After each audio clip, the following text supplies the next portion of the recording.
Hello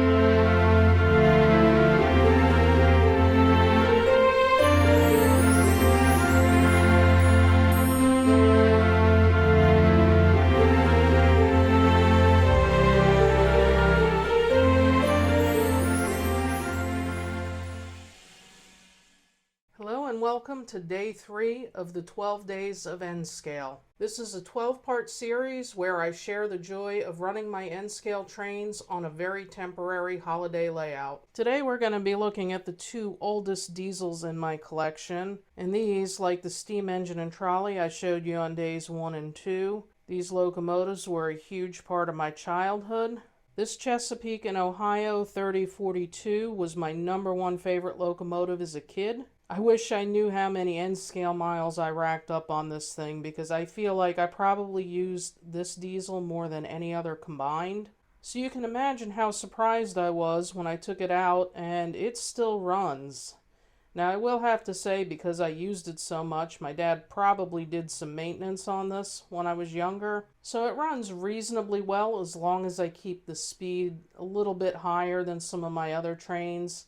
I am going to do some lubrication and maintenance on it before I run it much more after this, though. If you remember my video from Diesel Days at the Baltimore and Ohio Railroad Museum last summer, you'll understand now why I was so excited to see that Chessie diesel and to ride behind it, because to my knowledge that's the first prototype I've ever seen. It's the first time I've seen one in that paint scheme, seen it run, and more importantly got to ride behind it. So that was a very special outing for me. Now unfortunately this B&O F Unit did not fare as well. When I put it on the track and power it up, nothing happens. No light comes on, nothing. So unfortunately we're not going to see this one run today, but hopefully soon I'll be doing a video where I do some repair work on it, and hopefully we'll see it run then. And I should also add that my sister recently brought some of her old N-Scale collection to me, and she has 2 of these F units from Atlas. One is a Reading, one is a Great Northern, and both of them have the same mechanical problems. So in all likelihood I'll be fixing all 3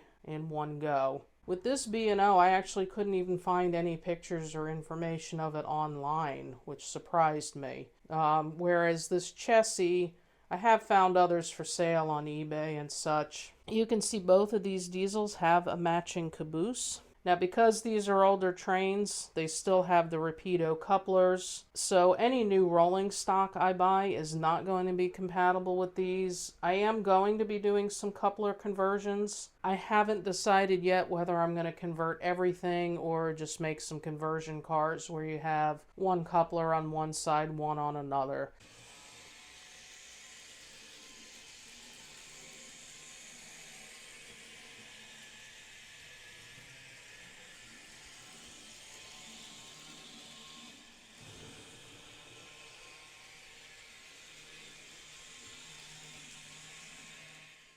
I'm only going to put a couple small freight cars behind the Chessie because I don't want to strain it too much. Even though when I was a kid I used to love to put every car I had and see how long a train I could make out of it, but we'll keep it short today.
Merry Christmas, and thanks for watching.